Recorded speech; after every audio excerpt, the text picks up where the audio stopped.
Quiet Connection is proud to be affiliated with the Blue Dot Project through Postpartum Support International. As an ambassador, I am dedicated to promoting perinatal mental health awareness, spreading the blue dot as a symbol of support and solidarity, and ending the stigma and shame. The blue dot is a universal symbol for perinatal mental health and is owned by the community. That means you. Anyone can use it. You'll notice a blue dot on all of Quiet Connection's social media accounts. To learn more, visit thebluedotproject.org. Welcome to Quiet Connection, a podcast dedicated to ending the stigma surrounding perinatal mental health. I'm Chelsea. Today I'm joined by Anne, whose journey from NICU motherhood to healing and hope is filled with wisdom, warmth, and what she calls 5-minute magic. We're talking about the messy middle, the lessons that come with grace, and the small steps that change everything. Here's Anne. Hello! Today I'm here with Anne. Anne, how are you? I'm really good. Thank you, Chelsea. Yeah, I know. You have a big smile this morning. You've got the energy that I need in my life right now. So I'm really excited to be able to chat with you today. Thank you. I will dive right in. I would love it if you could introduce yourself to my listeners and let us know who you were before you were a parent. Oh, before I was a parent, I've always loved reading books and eating chocolate. And Oh!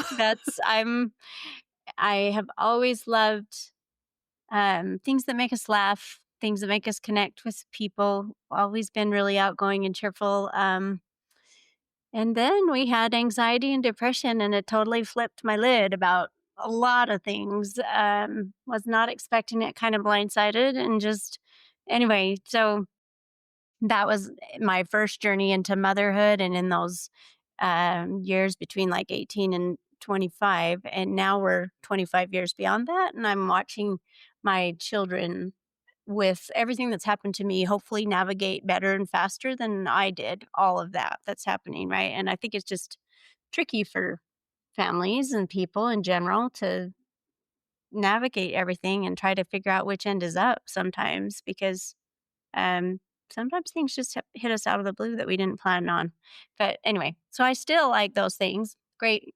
My husband calls it, oh, and that's the cheesy Hallmark endings. I know I like happy endings. I like things to work out. What's And in wrong the with middle, there's a that? mess, and it's always the mess. It's kind of like, oh, okay, never mind. Are we sure we want to do the mess? But anyway, so that's me in a nutshell. Books, movies, not real coordinated physically for sports and things, but love watching it if my kids are involved or if we're trying to do something as a family. Yeah, love it. I love that. Books and chocolate, I think, are a lot of our love languages. Like that, put me with a good book and some chocolate, maybe some trail mix with Yeah, there chocolate, you and go. Then we add a need to be little a little more protein healthy. in there. Let's throw the No, trail mix in there. just add some a little bit of protein for me. But Okay, yeah, okay. oh, I love it. I love it so much. And you already took us right into where we're headed today. We're gonna talk about your journey to and through parenting.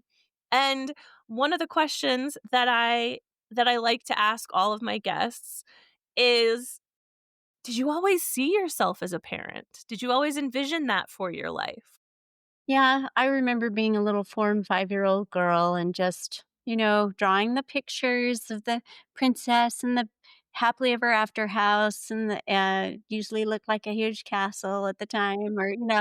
Um, so I think I've always thought that would be my main role in life, but then I really had uninformed ideas about what that would look like. I thought it was hot cookies every day after school when the kids got home and everybody's always calm, nothing ever happens. There's never any mess, right? But even in the Yeah. Hallmark movies, there's a mess in the middle. Um, I think it's just hilarious how differently life turned out than what I thought it was going to be. And probably true for 98% of people, right? We think this Yeah. this is our path and our recipe, and then it goes "Whoop," and it turns out awesome, but, like, completely different than you were heading toward, Yeah. right? So, Yeah, well, and I mean, that highlights something that so many parents say, like, you have this idea of what motherhood and what parenthood is gonna look like, and it is that Hallmark for a lot of people, it's that Hallmark vision, right? Like, it's all I can think of when we talk about Hallmark movies is those yeah. Christmas movies, Right, and but they have a mess, and then it ends up really awesome in the yeah. last 2 or 3 minutes, and you go, "Yep, okay, we're good now." Yes, You know? but I love that you highlight the messy middle, because yes, like, it can turn out very differently than you thought it would, but and I'm trying so hard to change my language on this, and it can also be one of the most beautiful experiences in terms of in the long haul, in Yeah, retrospect, yeah, it can be right, one of the most transformative experiences that you go through. yeah, So yeah, let's go there. Walk me through when you decided you had your pictures, your fairy tale yeah, pictures, yeah, when you decided you wanted to bring those pictures to life. What was that um, like? yeah, I met the love of my life, thought we were in for the happily ever after, and had our first baby a year later. She came early, and Mm, that threw me totally out of my I am a planner, or I was. I mean, I am starting to be a reformed planner, to plan not to have a plan, but kinda have a general idea of how I want things to go, but then be flexible, like they say. How flexible can we be about the outcome and what's happening? Anyway, and so when she was born early, all of a sudden my very planned out, this is what we do every day thing kind of went out the window, because it was revolving around, we're in the hospital now. I'm not getting any sleep. Self care isn't even a thing. And the combination of, I think that not everyone, but I think a lot of our hormones get really messed up when we don't sleep, even just for a yeah, couple of weeks or a few days, right? And so then we're not even in our best thinking and feeling and all the things, and we don't realize. I mean, I didn't at the time. My kids are better at it than I am, because they've watched, and I've, tried to help them learn to do better. But self-care wasn't a thing. I didn't know how to take time for myself to just breathe, like actually have a minute to, here we are. Whew. Um, yeah, and there were lots and lots of feedings, lots and lots of stuff with doctors and nurses and people. And I just, all of my happily ever after kind of went, oh my word, what are we doing? This is an alternate reality. I'd watch everyone walking by outside the hospital window and I'm in there figuring out with an unknown endpoint, like when do we actually get to go to normal newborn life? And yeah, just not even really understanding what anxiety and depression are at the time, like 20 years, 25 years ago when she was born. yeah, Now I think there are tons of resources for young families, and lots of groups and support and people to talk to and collaborate with and ask questions of. But I just thought, my gosh, I don't know anyone that's quite gone through this quite like this. So I felt very alone, felt very um, overwhelmed, just a feeling of overwhelm. And I don't even know what to do about this. And, but then one of the nurses at the hospital was very helpful. She said, you're probably actually going through a mourning process. You're mourning what you thought was going to be happening versus what actually is happening right now. And that was helpful just for me to give myself some grace, I guess, at the time, yeah, and realize that, my feelings and everything that was happening, all the hormones that change right during all of that change, especially maybe with your first one. But we just, we didn't know what we didn't know. I think that happens in money, relationships, health. We don't know what we don't know. So we're not even sure what to do to get it figured out. Yeah, at the time. absolutely. And and you're saying this was 25 years ago, so it was Yeah. like the end of the '90s, the early 2000s. Right. Like, this is not the age of Instagram. This is not the age of Not internet, Facebook not right, support group. I mean, there we had internet, but, like, no, we weren't all connecting in the ways that we're connecting now, and right. to find someone else who might have shared a similar experience would have been a lot more difficult. Do you wanna talk a little bit about what led to this? So she was early. She was. Did she just decide it was time to come? Were there some complications? Like, Yeah. what resulted in your NICU stay? Um, she was early enough that she just didn't know how to suck and eat. So everything I thought about breastfeeding, about how we were going to cooperate as a mom and daughter and help her grow and thrive, changed because all of a sudden we were like, she would turn blue if we tried to Mm, be breastfeeding. She'd run out of air, and even if she wasn't getting enough nutrition to grow well. So then I'm taking it personally. Now as a grandma, I don't. I'm like, "Well, what can we do and how do we work with this?" And when this happens for my children, but at the time, I was taking it very personally and thinking of myself as a failure. And obviously, in the postpartum journey and trying to, you know, blaming yourself and feeling like you're a personal failure and it's all your fault and all those things, those are not the kinds of thoughts that are going to help you navigate very well and stay in no. the boat and function and help get everything figured out. And anyway, so I think life is what happens when we're making other plans, sort of, as they say. And it was now looking back, it took some rough edges off of me. I had to become a different person and not be so focused on my plan and we're going to do this and these things and the warm cookies after school and all those things, We just had to yeah, it had to be different than I expected. Yeah, and you touch on some really impactful things.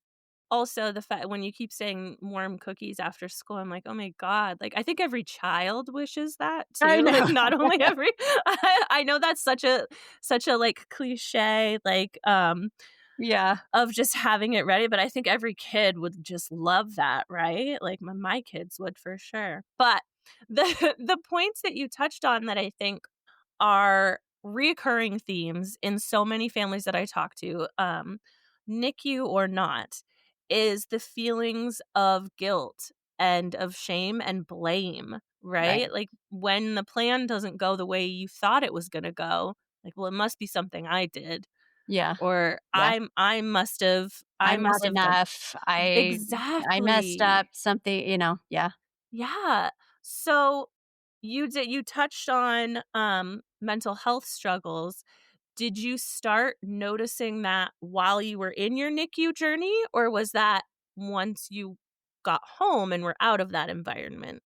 Mostly after we got home, then I felt like it was all on me. There wasn't a Mhm. nurse to help us, and there wasn't there the support was different, and, of course, my husband at the time was going to school and working, so he literally had enough time to sleep and eat, and, you know, Yeah, and uh, function. uh, and and I learned a lot from that, like I said, looking back now, I would definitely do things differently, like take care of myself, and I do remember, bless her heart, a neighbor that had gone through that same NICU experience and orienting to all of that, and she just said, "And you're probably gonna need to call me. One of the days you're going to be overwhelmed, exhausted, and beyond belief. You just need somebody to hold the baby for a few minutes while you catch your breath." And I did do that. And she came over. And of course, things like that, your breaking point usually happens at night or in the weekends when there's not Mhm. doctors and other people and people are not awake. But I trusted her enough that I called her at 4 in the morning one morning, and I'm like, okay, I've hit that point. Can you just come over here for just a second, give the baby a bottle and let me anyway, And I think she was there for 15 or 20 minutes, but I just was so grateful, right? That, definitely helpful to have other people around you, even just one, but, Yeah. as many as we can find to help understand and support and not judge. Cause I was at my wit's end. I think by then the baby had been crying all night, probably because she was hungry. I'm pretty sure we didn't have enough milk for her, breast milk, and the bottles and all the things. I just, and I think looking back, I would have been more kind to myself about I am good enough. It's not my fault. We're here in this situation. What do we need to do to help get this worked out now? You know, Yeah. I think it's I think it's probably for a lot of us, it's easy to look in retrospect, right? And, like, give ourselves the grace that we needed back then. back then. Um, but I love that you had that neighbor that recognized that was like, "You're gonna need me at some point, and it's okay." I I know. also I also love that you did make that call at 4 o'clock in the morning, right? Like, Yeah. many of us would be like, "Well, it's 4 a.m., she's probably sleeping," right? Yeah. But you did it because you needed it, Yeah. and she did come, and I that's Mm. just huge. That, like, warms my heart to hear. Yeah. She Those was are the amazing. people that we need in our corner. Yeah. So let's talk a little bit about just mental health in general. You had said you'd always sort of been a pretty positive person, pretty outgoing person. Did you have any sort of background knowledge in things like depression or anxiety or anything like that? No, no, I don't No. even know if we really talked about it much back then. Now it's much more open. There's a lot of different, nutrition, sleep, all the things that we've all learned in the last 25 years. I just didn't know what I didn't know. And um, as we had our daughter and went into the parenting journey, um, I did not know how to take care of myself and take care of those little ones, Yeah. her brothers that came along after her. And literally, I think now I'm looking at it and going, yeah, I it would have gone so much better for them and for me had I followed that oxygen mask principle. Uh-huh.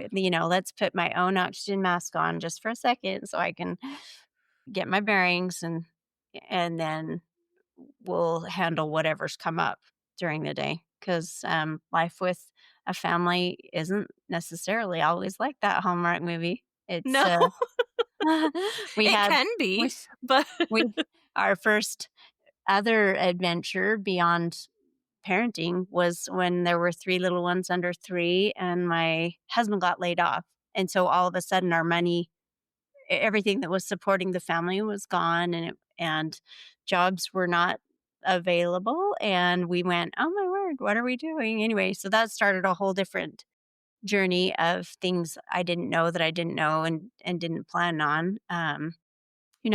It worked out, but it definitely was a real eye opener that kind of blindsided me, and I don't know that I hear in my anxiety going, "Oh my word, ah." Um, I don't know that I showed up as well as I could have for our kids and everything that we were all figuring out as a family. Um, we learned a ton. You always learn a ton from things that don't go like that old saying about when life hands you lemons, make lemonade. You do.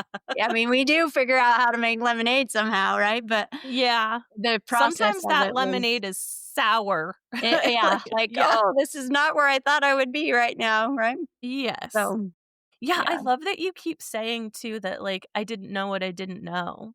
yeah, And I think that is something that I'm gonna, like, add to my bank of little mantras, like, I didn't know what I didn't know, and I don't know what I don't know. I think that can be a really powerful tool for new parents because, like you said, when you're feeling that shame and that guilt and that blame, taking a pause and being like, "I don't know what I don't know. This is new. yeah, I've never done this before, and this baby's never done this before, and we yeah. don't know what we don't know." And it's okay to ask for help. I read a book recently, and they just said that asking for help shows our strength. Yes. It's not a weakness to just be like, "Man, I don't know. I need some help." Right? Well, that was gonna be my next sort of question. It does sort of vary for me, the responses that I get about this, like, if you look at the different generations, but, like, when you were going through that and when you were struggling with those feelings of depression and anxiety, Yeah. were you able to find any sort of relief? Was there any like, did you seek out any support from family or friends? Did you talk to a doctor, or did you kinda soldier through it? Yeah, we did find a lot of resources, probably when I started asking questions and looking for things, right? Yeah. The internet started becoming more available. I had a doctor, for mental health doctor, recommend a book called The Feeling Good Handbook that gave me a place to write down, boy, this triggered me today. I'm really not handling that very well, and a place to kind of go through processes in between appointments with him and then talk about it with him at the next appointment. That only took a couple of months, but it gave me a lot of tools in the toolbox for later when things would come up when I didn't necessarily have a doctor in my back pocket. That was a helpful book. And then we found a book called Limitless that helped me really radically change the I'm not good enough and always make mistakes and I always do this and I always, the never and always that we sometimes loop ourselves in mentally when we're not sure how to handle a situation. It's always hard. This always happens. It's, it just taught me a lot.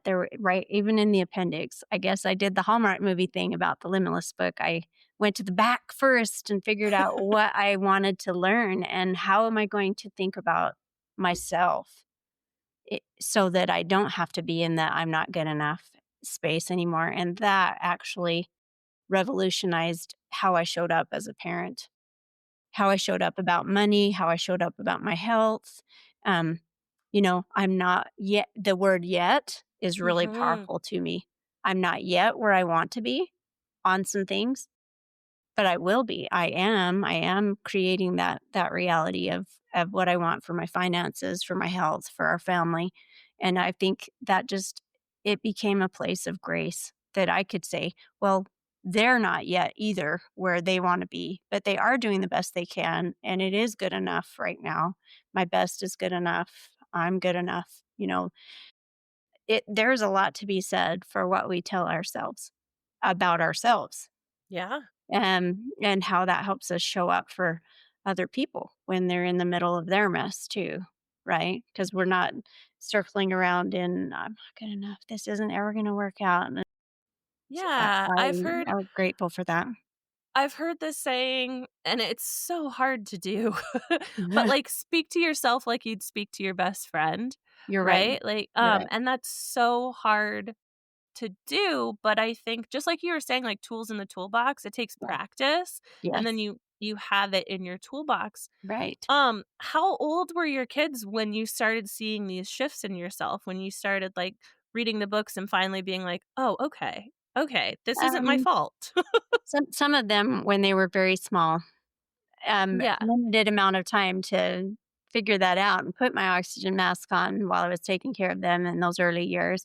But then as they got into teenage years and they were at school or other things, I did have a little bit more time and Limitless itself came into my life only maybe 5 years ago. So we're all still on Wow. that learning journey, right? And that's that one, my daughter and all of our children would say that was the big breaking point where mom totally became who she'd always thought she could be as far as how she feels about herself and how she shows up for us and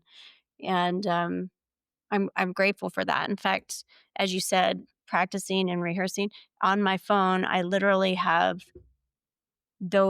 the new beliefs that I want to feel about myself and other people. We're all good enough. We're doing our best. All of those things are recorded in a little voice memo on here that I can listen to when I can feel myself getting a little agitated or worried so they always would laugh because honestly, they'd say, "Wow, mom is so outgoing and friendly and kind to everyone else outside the family, but when she's at home, she's a mess." For until they were in their teenage years and I started figuring that out, to put that in my, just give myself that positive feedback all the time. You know, we're not yet where we want to be, but we are.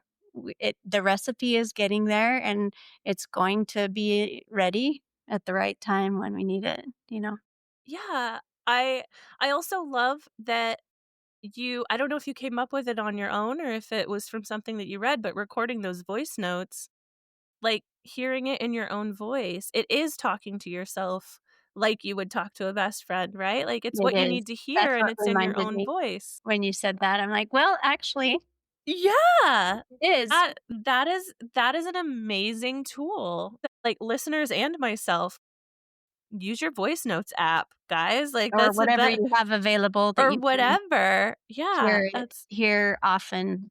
I mean, I think in a way, mental health is like physical health. We don't just eat once a week and expect that our body will take care of itself the rest of the yeah. day, right? And if we're exercising, exercising a little bit every day and eating a little bit every day, and I feel like that for mental health in general too. Like, it's going to do a lot better if we just are regularly adding in I call it 5-minute magic. Like, what can we Oh, do I in love 2 or that. 3 minutes that will create a little twist, a little key that opens up our possibilities of the next few minutes, right? Yeah, I love that analogy. I love that. I keep saying that. I love that. Good, I'm glad it's Oh, helpful. no, These are it just is. my toolbox of Anne taking care of Anne, and hopefully providing some value to help other people too. Well, and I think that's what's so beautiful about opportunities like this to connect, right, as parents, because what works for one person may not work for another person, but if you don't try, and, like, so many of the things that you've said, like, "Oh, I haven't tried that before, I haven't thought of that before," it's things to try, and Right. there's nothing to lose And from you're not trying these locked into things. it. You might find a different way to, Right, whatever. but you don't know what you don't know, and Right. so yeah, so I think it's so valuable to hear things like that. Yeah. I'm curious too, what kinds of do you have conversations with your kids about mental health? Yes, we do. I do, Yeah. because of everything that I had gone through and how well I didn't handle what I Mm. didn't know. I figure if obviously, as young adults, they want to be able to do life the way they want to, but so I it's not a long lecture, but a few little tips that I can be like, "Well, have you thought about," and then they can choose to do it or not. Like you said, like, "Here's just a few options you might consider." One thing that really helped me, and I didn't even realize it at the time, I think I was 15, grandpa sat me down on the couch, and he said, "Can't is not in my dictionary." I'm like, "Yes, it is. It's between B and D. It's a C. It's can't." And he's like, "No, and instead of telling myself I can't have something or do something, or, you know, I say, how can I? How can I improve my mental health? How can I improve my financial health? How can I improve my relationship with this person?" Or, you know, I instead of saying can't, he would say, "How can I?" And I at 15, I'm sure it didn't sink in very far. Honestly, like, I I don't mean, know how much is it took me sticking a while to be around. like, "What, grandma? Eh, What are we doing?" Hmm. Anyway, and so then, as I got into my 30s and we had the young children and me trying to balance their lives and their demands with me taking care of me, how can I carve out 2 minutes? How can I take care of this thing financially that's worrying me? How can I anyway, so I just have found a lot of help with that advice from grandpa too. I love that, grandpa, that is perfect grandpa wisdom Yeah, right I know, there, right? right? We like to say that too, we don't like to talk, like, not we don't like to talk about can't, but, like, can't not being like, "I can try," or "How can I?" Like, that's as a former educator and Right. that whole, like, growth mindset thing, like, that resonates with me for sure, like, "Okay, so how can I?" How can I have that thing happen? And yeah. Yeah. I also think that it's so great that you have been open with your kids about mental health because, like you said, like, you were blindsided at the time, and you It was. learned from those experiences. You mentioned briefly earlier you are a grandma. Yeah. Yeah. What is the experience like, or how does that differ for you? How does being a grandmother Oh, feel very different good. from being a mother? It's, I think, the best of both worlds, really. You can just love on those kids and then send them home to their mom and dad, as they say. Yes. Okay. Yeah. So they're not my day-to-day responsibility, but I can just thoroughly enjoy time with them and making memories. Um, Grandma life is probably more like the hot cookies after lunch life that I thought I was, Yeah. That's the Hallmark movie. yeah, that's the um, and of course, you have to keep in mind that they aren't your kids, so I have to follow whatever family rules and discipline and how they operate their what their parents have asked, how they do it in their family. But it's a great trade-off. I'm Yeah, grandma life is the best. It's Yeah. all the fun without a lot of the mess. Yeah, that's The I think a lot of grandparents say that. I know, like, obviously, like, my parents and my in-laws, when they take my kids, I'll be like, "Oh my gosh, I'm so sorry," like, "They're through the roof today," and they're always like, "Yeah, but I'm only with them for a little while," so Yeah, I can yeah, and that yeah. might be how my 4 AM friend felt. She was almost into the grandma part of her life too, and so coming over to help me even at 4 AM for 15 or 20 minutes wasn't I mean, it was a big deal to me, and it was life-changing just to okay, for a Yeah. minute. But for her, you know, maybe that wasn't as big of a I don't know that she thought much about it. She was like, "Yeah, I'm fine. Great. Glad you asked. Right, she's Here we like, "I can go," just right? be there. I'm But it here." was life-changing for me, and in that way, maybe that's what it can be when I have the kids for just a little while they go and have some time or do what they're doing, right? Yeah, for sure, you're giving them that space to put the mask on first, right? Yeah. Um, did and again, I don't know how many grandkids you have or who has the grandkids, but did any of your kids experience any postpartum mental health issues? It's possible that some of the daughters-in-law have, but again, they handled it so much differently and better than I like, self-care is a thing. They're Yeah. out taking classes, learning things, enjoying some time, and I think that all of my children, whether they have kids or don't, they're much better at tag teaming Mhm. then they're I think maybe I don't know, maybe it's a generational thing because I think the generation before me had even less father involvement. They just come home from work and kinda, "Huh," and the mother takes care of all of it, right? And Yeah.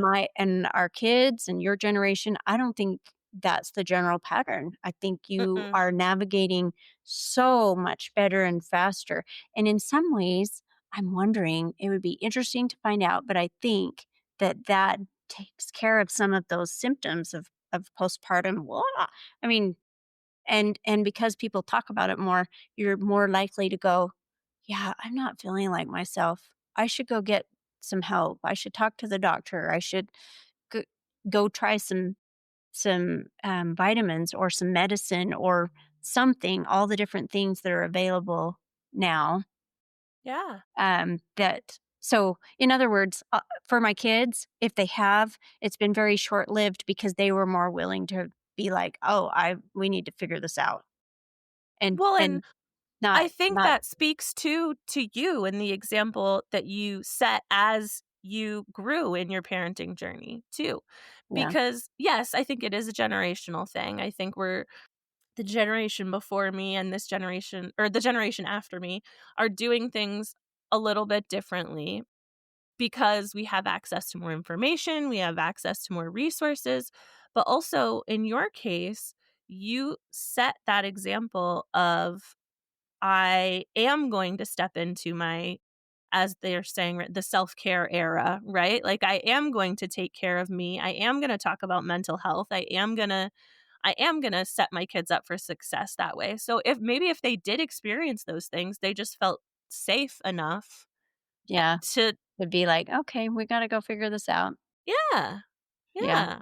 And I don't think I can't take any credit. I think they literally just they're just very smart, beautiful people, and I think they just in general felt supported from all the different resources that were available to them, and I am gonna take care of my physical health. I am gonna take care of my spiritual health and mental health even as a young parent. Even Mhm. even while I'm like, to me, those early years where I'm swimming as hard as I can swim and I'm still drowning, right? Yeah. And as I learned over when they got to be 10, 11, 12, I finally started figuring out self-care better, and I think it's a blessing that there's so many more resources like what you're offering here, as well as other things that people can tap into just to learn and be like, "Yeah, I don't know what I don't know, and maybe someone will have an idea that will help me." Yeah, or even just not feeling alone, just feeling seen. Right. I mean, that's kind of Like someone understands and yes, it's that's our okay. whole goal, right? Yeah, Is it's okay that to not be connection. okay, Yeah, and that's the whole mental health buzzword or buzz phrase. It's okay to not right be now. okay. And it Yeah. is, Yeah. but it's also okay to want to be okay. Yeah. Yeah. And that's kind of that feels like a theme for you. Like you were like, okay, this isn't where I wanted to be. This isn't what I thought it was going to be. But you took steps to get you on a path and a trajectory that you Yeah. did That want to was be on. yeah. So you talked a little bit about in the beginning when I was like, "What fills your cup? What do you like to do for self-care?" So reading and chocolate and Yep. movies. Yep. But what were the most impactful forms of self-care for you when you started to come out of that fog? What were the Uh, things that made the most difference? yeah. The things that you've mentioned, Yeah? being around groups of people that were also working things out, just feeling like what I was feeling was normal and that someone could understand and relate. Uh, and then, of course, I think there's church support groups. There's all kinds of different groups of people that have common interests with you that make it fun. This week, I have a book club group, and we all love books, but we have so much fun laughing that we hardly ever talk about the book we read, right? So, I love there's just so many.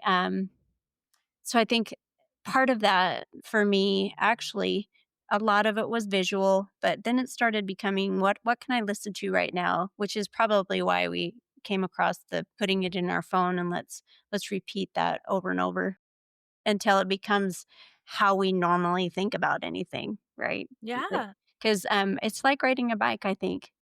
Like you said, we're practicing, and at first we feel like really, oh, we're gonna fall off, and about anything, money, health, mental health, all the and then it just kind of becomes second nature, becomes easier to just carry on the course, right? I Yeah. laugh in one sense, and this is when I got married and was in that, "Oh, hot cookies after school" part of my life before everything happened different. Um, Yeah. my mother-in-law is an excellent cook, and she's amazing, and she can do it all in 25 minutes, and you have this amazing meal already ready. And it would take Wow. me so long, a long time to do that same amount of meal preparation. And I remember asking my husband at the time, like, "How does she do that?" And he's like, "Well, she's been making, you know, creating food and cooking for 20 more years than you, Anne." And I'm like, "Okay, okay, well, there is that, right?" She's had Yeah. way more practice. And so I think maybe that's the fun part of where I'm at now. I've had way more practice on self care and mental health and all the things that are working well. I honestly really don't have that my kids growing up are like, "Yeah, mom's just awesome and fun for everyone else, but when she's at home, she's like, ah." And now it's not really like that. Now it's more like, okay, I'm the same whether I'm out in public or just by ourselves at home as a family, and I'm grateful for that. That especially for Yeah. the younger kids, that they get the new improved version of Anne that's been practicing more on Yeah. on the mental health recipe of how, I need these ingredients and this is how we're going to create the best day. Sadly, well, true. I do think that adults create who the weather, the climate in the family is created a lot by the mental health of the parents, Mhm. a man or a woman, but whoever's around the children more, whatever they're working with on their own mental health, that will have an impact on how well the children figure out how to do Navigate everything, their own right? mental health and Yeah, yeah. yeah, Um, yeah, that's very profound and, but something that seems like almost obvious in a way, but it's not what we think about. Like if mom and we do talk about this in the maternal mental health realm about if mom's mental health is suffering, the family's mental health is going to it's suffer. also So gonna, if mom is supported and yeah, mom is feeling safe and mom is feeling seen, yeah. then right, the health The the whole family is impacted, the right? whole family is impacted. Absolutely. Yeah, Um I've one thing that I have loved about this conversation so far is your analogies are all so wholesome. Like, I have this, like, warm, fuzzy feeling. good, Like, good, we're talking about things that can be heavy, but they don't feel heavy right now, good. right? Like, so you did experience things that were so hard. They were really hard and they were unfamiliar to you. Like, a NICU journey, we almost glossed right over that, but, like, that in and of itself is a trauma, and that is something that will stay with you. And then to experience mental health struggles after that, that is Yeah, something that can stick with you. But throughout our conversation, you have tackled these heavy subjects with this growth mindset, right? While also sprinkling in, I'm gonna say it again, these Hallmark-movie, um, analogies. So, I think it's important. A lot of my episodes can be really heavy and really hard, and I think those are super important, but I also think that new parents need to hear stories like this as well to know it's not always gonna be dark. I It's know. not You it's are gonna not make it. It's okay. Yes. It's not always going to be a horror movie. It may turn out to be the Christmas cookies and the snow falling and the kids around the Christmas tree, Yeah, like, you know what I right. mean? Yeah, Um, you just have to get there, and it goes back to the can't thing. It's like, it's not that you can't get there. You right. will, you're just not there yet. Yeah, You're not yet. there yet. Yeah. Yeah.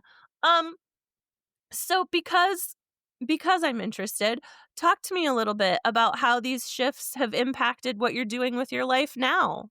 What is your biggest joy that you are following right now?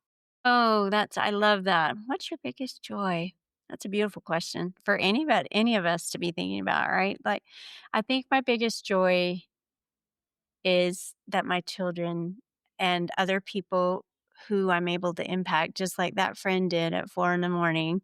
No one has, well, very few people have called me at 4 in the morning. There's been a few, but you know, I read a book called The Butterfly Effect, and that's what it's about. That someone did a little thing that created a huge impact later, and it literally was about a little baby that got rescued out of a burlap sack in the middle of the war. His parents were had died, and someone found the sack with the baby in it, and they raised the baby and created this whole different reality for him because of their kindness. And I see that. I see I think that's my biggest joy, that we don't even really realize the impact that we have, that 4 a.m. phone call that she had, probably she doesn't even think about that right now. But to me, it was like, that was what I Yeah. needed, right? And Yeah. I think we give that to each other when we support the mental health journey, the financial health, all the things that people are trying to figure out. How can I figure this out? And just giving ourselves that grace and giving other people that grace too. Like, I that my biggest joy is that people who are coming behind me in the journey, my kids and others, they're doing it better and faster than I did because of something I might have said or something they learned from other people around them. Nobody's an island. We all need each other. And I'm very, very grateful. We've moved now 15 times. Woo! And that in the last 30 years since we had our little one, and that was definitely not in the plan either, but it Yeah. created I don't know what I don't know about this. I need to figure out how to get that mortgage paid off faster, easier, because we're moving job changes and all the things that I didn't expect, and I'm grateful for that. So that's joyful too, right? Yeah. I think, we definitely have a choice. We can always choose to focus on all the mess, and we can also choose to focus on, "Wow, look at all those things that went right today." My husband said that in his early 20s, before he met me, someone asked him to do that. "Let's just write down a gratitude list every day." Couple Yeah. things couple things that actually we were just grateful for. It went better than we expected or something someone was extra kind or something great happened today, and, just the process of writing that down for me right now, it's on my phone because everything's on my phone. It's a digital record, and I don't have to keep track of any papers or anything, but I can still, have that gratitude, and, I remember right in the middle, honestly, now that you've brought this up, my joy there at the time during the NICU journey and trying to adjust to being a new mom and all of that, I was feeling very sorry for myself. There wasn't a lot of gratitude, and I wasn't that I just we were in overwhelm and crazy. And an adult that I had trusted as a teenager in my church came over to give us a little baby present, and she said, "You know, your friend that was in that same group with you, she just found out that their little 4-year-old has juvenile diabetes." And this part of your NICU journey and the crazy and the mess that you feel right now, it is going to get better and it is going to go away. She's going to be fine. She'll figure out how to eat. She'll figure out how to grow and become a beautiful young person. But the diabetes is going to stay with your friend's little one for the rest of their life. They're going to still be working on that. Mhm. And in a way, it gave me a perspective shift, right? Like, Yeah. yeah, I'm not going to, none of our mental health journey has to stay where it's at. We can always Absolutely. improve and we can figure out new things and learn from what didn't work. So we stop doing the stuff that didn't work and do more of the things that are working, whatever that is for each person, right? Yeah, and I love the gratitude list. It's very similar to something that I do, and I always recommend is I say look for the glimmers, and a glimmer is an opposite of a trigger. And the that is a practice that I do. So it doesn't mean that I'm not gonna be triggered. It doesn't mean that you're not gonna be triggered.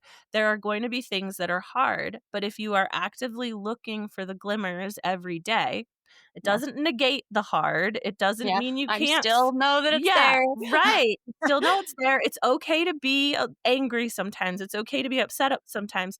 Not living in it, though. Looking for those little glimmers and being like, "Oh, That's cool. okay. That's cool. That happened. Everything else went wrong today. But it Every is other thing, every but time. this one thing Yeah. went right." One of my glimmers today is gonna be the warm feeling that I have talking to you, like, that just feels like comfort and joy, and so that's a glimmer for me for today. Good. Um, before I get to I always reach a point where I feel like it's the deep sigh, and then I know that I'm ready for my wrap-up question, but before I get there, you are offering resources and your knowledge to people to help make their lives a little bit easier in so many ways. If my listeners wanna learn more about what it is that you're doing, where is the best place to find you?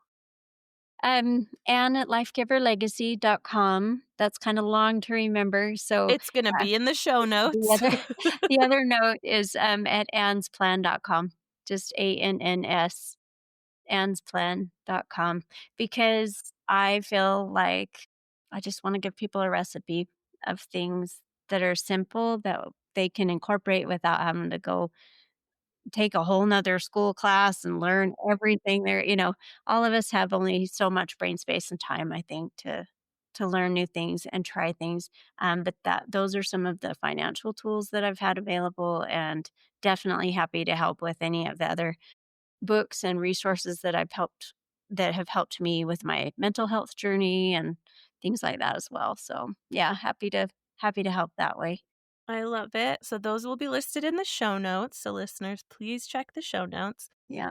I'm doing things a little different this season, and I'm asking my guests to do a little exercise with me. Not a physical exercise. Don't worry. Stay comfy in your chair. Um, I'm asking us to go back before the days of cell phones and text messaging when everyone was easily available and reachable all the time. The days when if you called and they didn't answer, you had to leave a message. You had to leave a Right. message. So you don't know who my next guest is going to be. You don't know anything about them, but you've called into Quiet Connection today and they weren't here. So you've got to leave them a message. You got to leave a message on the voicemail. What message would you like to leave for my next guest? Oh, you know, hope can be found in the most interesting places. Don't give up. Things are going to work out. And just because they haven't worked out yet doesn't mean that they won't. They will. And I'm giving this advice to myself as well. Because sometimes I think we want instant quick. And sometimes it takes a little longer than instant quick, but it's still okay. And if you can find those glimmers in every day and the joy in the journey and be okay with where you're at, where you're heading, it's all going to be okay. I, w- I would want that for my younger self too. When I was in the overwhelm and I, this is not my warm cookies after school life. Yeah. I would have wanted someone to offer that to me. Just there's always hope. Don't give up, and things will work out. They do. That is a beautiful message. It's going to be so fun for me to it's the part about this is that you have to listen to the episode before yours to get your message, but it's going to be really fun for me to sort of check in with you guys like down the road and be like, did you get your message? How did that resonate with you? But thank you. Thank you for doing that little exercise with me. And thank you for sharing some time with me. It's not morning anymore for me here. I almost said this morning. It's lunchtime for me now. Um, but I appreciate you sharing your joy, sharing your story, sharing some of the things that worked for you. And I appreciate you. Thank you. I appreciate you too. I think this is a beautiful place that people can find all kinds of help. So it's great. Thank you so much, Anne, for sharing your warmth and your relatability with me today. If this conversation resonated with you, please subscribe to the podcast, leave a review, and share the episode with someone who might need it. You can follow us on social media for daily connection and encouragement at Quiet Connection Podcast. If you'd like to share your story, visit quietconnectionpodcast.com or send me an email. Join us next time when another story is told and you realize you are not alone. I see you.